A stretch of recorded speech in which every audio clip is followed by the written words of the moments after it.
So Mojang put out a news post to announce the Copper Golem statue and the shelf block, both of which you can test right now in Bedrock beta and preview, and of course we're going to do that, but I want to bring attention to this news post because when they mention the shelf block, they choose to show it with these items inside, and just wow, look at how many end-related items there are here. It's actually a majority. What a weird decision, especially a few days after posting this Warden in the end teaser. Why are Minecraft doing this? Let's explain today in the Bits video. It is a collection of fun things that I found that I wanted to share but aren't necessarily worth their own video. And so, hello, I'm Cat, and this is going to be a weird one because we need to start with a correction. In yesterday's preview video, I said that the shelf only worked when it was powered on, and this is true for its hotbar swapping capabilities, but when it comes to putting items in there, you can use it like an item frame just only by putting items in individually. I referenced that you could take them out, but you can also put them in individually, which is really, really valuable because one of the top comments on that video was funny. It was OD1057 saying, I'm going to figure out a way to make these into slot machines and quell my gambling addictions in Minecraft.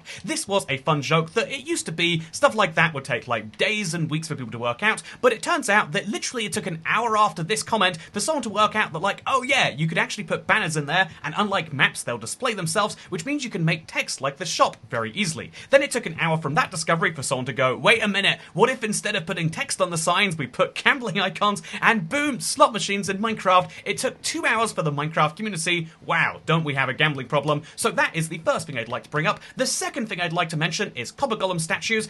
These are not just posable, but they're posable and then the item itself will change. So if I sit the golem down, when I now pick this up, you can see that he's literally sitting in my hand, which is very, very fun. This is a survival exclusive item. You can't easily access this in the creative menus or even by pick blocking it, and it means that there is a really fun world of new Copper Golem poses that you can take advantage of, and obviously one of the first things that anyone's going to think of this way is what if we had a bunch of Copper Golems maybe crossing the road, hypothetically? Wouldn't that look super cool? So that is the second thing I'd like to bring up. The third thing from the preview that's weird is it has to relate to the way that fences work with blocks. So I think that shelves are broken in so many ways, but let's talk about the most obvious.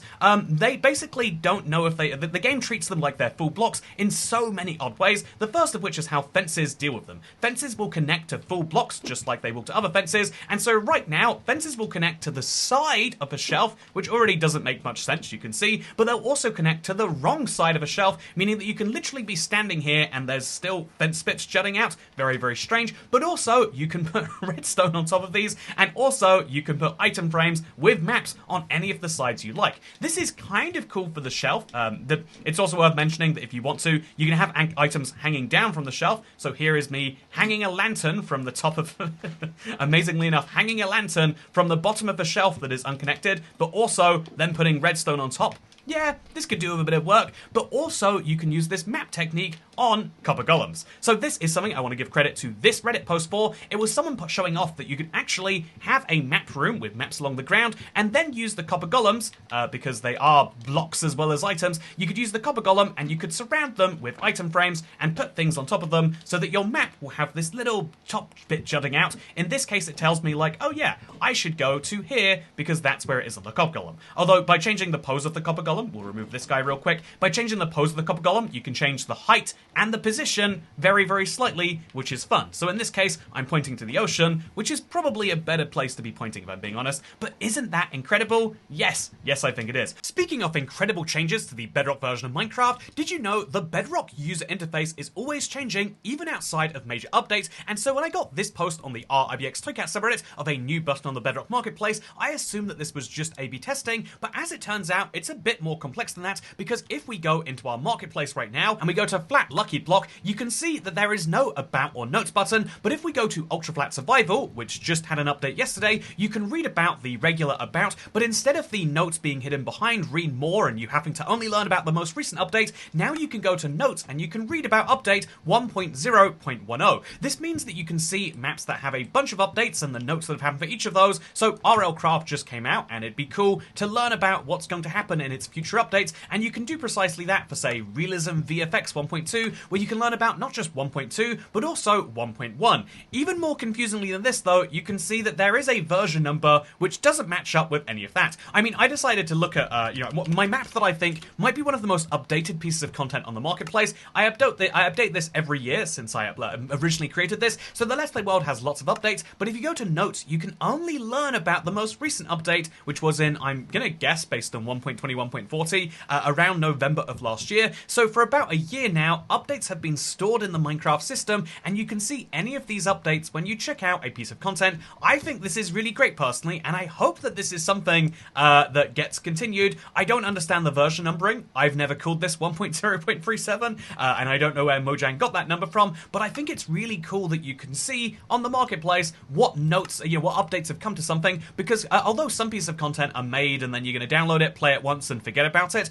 a lot of pieces of content will have a long life to them. I assume RL Craft might be one of those. I assume the Trains add-on is one of those if they've gotten to 2.0, and I think it's pretty cool that that is how the marketplace works. It's actually being built around long-term content, not, let's be honest, Lucky Flat does sound a bit like slop, does it not? Anyway, though, I want to give a quick thank you to ExactWestern52 for posting that on the r/IBX Toycat subreddit. It is a great place to learn about all sorts of weird things happening in Minecraft, even for me, as it turns out in this case, and I absolutely love it for that reason. Please post anything you see that's weird about Minecraft Bedrock that's changed, because there aren't many communities for actually talking about that, sadly. Speaking of places where there aren't big communities on Bedrock, the end update is the exact opposite of that. Everyone wants to see it, which is why when Minecraft posts an image like this, it's something we have to talk about at least for a little bit, and honestly, I tried to give the best rational explanation for this, which is, okay, maybe they're just using really hard to get items, and it happens that a lot of those relate to the end. I mean, they've got Netherite armor, so they also have pillager banners, and then there's a ghast harness, but it all does seem like this is all stuff that has been updated recently, and then there's the end crystals and the dragon head, and it just feels like a very weird decision to show this, especially given they also had the Warden in the end for no good reason. I mean, the Warden looking for a music disc, that's a part of the meme they were sharing, but why was the Warden in the end? There are so many little pieces like this that I think that although the rational explanation could be clear, given how many times this happens, and given how many more views Minecraft gets on post where it is, I think that although it's likely that we as a community are just starting to see the end update where there isn't one, I also think that maybe the social media people at Mojang are just kind of baiting us a little bit, because they know that it's a meme status thing. Anecdotally, people in my life who don't play Minecraft, they are excited for an end update, and so that is something that might indicate that if they want to get a little bit more engagement, share some end-related stuff, and people will go crazy. At least that's how it looks in the parts of the internet that I spend a lot of time. Speaking of places I spend a surprising amount of time, I love looking at ideas people have for Minecraft, and here is one of the most interesting ones I saw on the Minecraft subreddit. It is a copper armor idea, which is the idea that copper should change and degrade more as it's about to break. It's really weird, actually. We got a brand new preview and beta for the copper update, but they didn't touch armor or weapons in any meaningful way. I mean, as I learned from my good friend Echo, apparently you can actually have, copper mobs and armor now. They can wear the armor and the tools,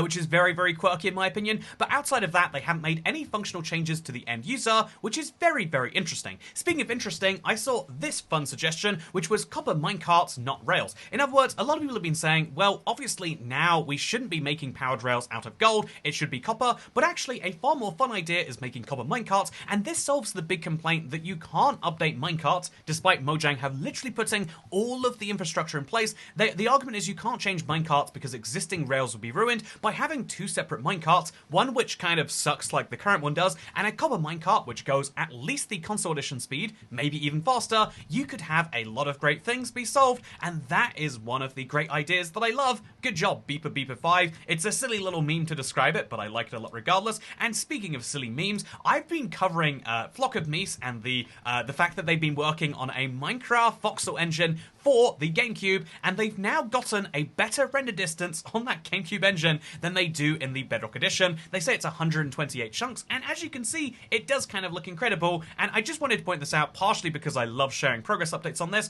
and even more because someone said, @Notch, hire this man, and then the response he just said was, why? I already made Minecraft. So just in case you were hoping there was going to be a Minecraft 2 made by Notch, I believe he baited the idea a while ago, but it was just a joke, and this is important to note, the idea of a Minecraft 2, because because in response to yesterday's video, I got a comment saying, no wonder Hightail threw in the towel, which is fascinating because I'm sure shelves wasn't the thing that made them break. I'm sure it was the financial mismanagement before that. However, a lot of people still have hope because on June 26th, Simon from Hypixel, who originally sold the studio to Riot, actually said that he was willing to put 25 million USD by himself to finish Hightail, and that's how much he believed in it. And someone reached out to him a few weeks later now to say, I just wanted to ask a question. Do you still intend to invest in Hightail? And he says, I just want to buy the IP, not the business. And he gives a deep explanation here, which you can pause to read if you want to, but I'll simplify this down to him saying, yes, he wants the code, the art, the name, but he doesn't want the large company, which he believes has some of the value. And he also believes that because the legacy engine is not cross-platform, it means no one else is going to be interested in buying it. And he says this, I think, partially because there is some truth to it, but also keep in mind this is a business person. Basically, they're currently in negotiations with Riot right now to work out a price to buy that stuff from. And so by basically putting this out there, they're kind of saying publicly, yeah, this has no value to anyone else. Either Riot sells to him and maybe they get a couple $1 million, or they don't sell to him and they get no $1 million, which sucks when you've poured over $100 million into something. But if there is going to be a Hightail, it is going to be quite a lot lower budget, but it still does look like it might happen. But if we're being real, right, if you're looking for a Minecraft competitor, I think that 4J Studios are the people to look to. I think they had a really decent response to, Hypixel going down. Instead of saying, yes, the biggest competitors have fallen, they said they admired their amazing contribution to the Minecraft community, and they loved the ambition of Hightail, and now they are still continually working on new ideas. As of the 1st of July, they've started working on new stations, which will be places to process and store items. Reforge is still making big progress, just mostly in the background where you're not noticing, and I'm amazed to see it, and I'm very excited to follow that project. So just in case you're still curious, I am still following it, just kind of with a more absent eye, because in the meantime, I'm seeing fun posts like this one from Reddit. Did you know, and this got over 1,000 upvotes, and it kind of blew my mind, did you know you could use the regular ink sac to undo glow ink sacs on signs? So, I had to test this. Because I've been lured in a billion times before by things that are really handy in Minecraft, but just don't work in Bedrock. So here is my sign that, as you can see, is glowed up. You have to glow it on each side individually, but if I want to unglow it up, I can just use an ink sac, and wow, it's unglowy again. Isn't that cool? The answer is yes, that's very, very cool. Super, super, super fun. Speaking of things that... Wow, that was weird how fast those fires went out. Speaking of things that are incredibly fun, let's now go into the next one. Because I went to go and eat lunch while I was recording this video, and in that time I noticed something very funny on Reddit that I wanted to share with you, because I've been saying about how this is broken for some time, right? Look, you can take some redstone and you can put it on top, very, very goofy, but also something I learned just while making this video is you can then put torches on all sides of it. The back does make some sense, but the front and the side make a lot less, and so isn't this incredibly strange? The answer to everyone should be yes, yes it is. But what I think is cool about this, the shelf being kind of in a very, questionable state right now, is this is clearly Mojang showing features to us in a slightly earlier state than otherwise we would see. And sure, that means we get some rough bits around the edges, which is fine, but I actually like this and think this is good. A lot of people think that betas and previews should be near finished versions of features, but I kind of like seeing a feature early, and then we can direct Mojang and say, yeah, this works great, but wouldn't it be better if it worked a bit like this? And personally, I think that that is a cool way, and sure, it means that sometimes we're going to get features like the copper horn. Oh god, climbing ladders are still weird. Okay. But sure, it means sometimes we're going to get features like the copper horn, where, yeah, they get added to the game, and then Mojang decides against them, and people are eternally angry because they feel like something in a beta and preview should come to the main game. But personally, I think this is a great way for people to give their feedback, and my feedback is this is great. There are all sorts of weird edges around this, like if I put one torch in there, I can continually trade it back and forth. In fact, if I put another torch in here, you can see there's no way to distinguish between one torch and 11 torches, or 9 torches in this case. There are lots of weird parts of the shelf, but it also means that people get to share their incredibly creative ideas, and I personally love that, whether it is using copper golems for maps, whether it's using shelves as gambling machines, or whether it is any of the other fun things that are going to come from this. I am absolutely in love with this snapshot beta cycle, and I'm really, really excited to see next week. And also I want to say that, yeah, I used to hyper-focus on having my preview video cover everything that there is to possibly know about the item, but I realized realise it is much better, and tell me if you agree with this, to actually do the base level explanation of what something is meant to be, how it will impact most players, that is to say, show how something is meant to be and how it's meant to be, etc., in the first video, and then we can dive a bit more into the weird weeds in these bits videos, because honestly, I spend a lot of time researching weird Minecraft stuff, and I find all sorts of things that I think are fun, but I just don't know where to share, and so I absolutely love having these videos as a way to do precisely that, and hopefully you enjoy it too. Also, I hope you enjoy my preview world. Isn't it so fun for sharing these sorts of things? And if you do, then I hope that you enjoy this video, because it's over now, and I'll see you in the next one. Thank you! Oh, subscribe if you don't like house fires. Bye.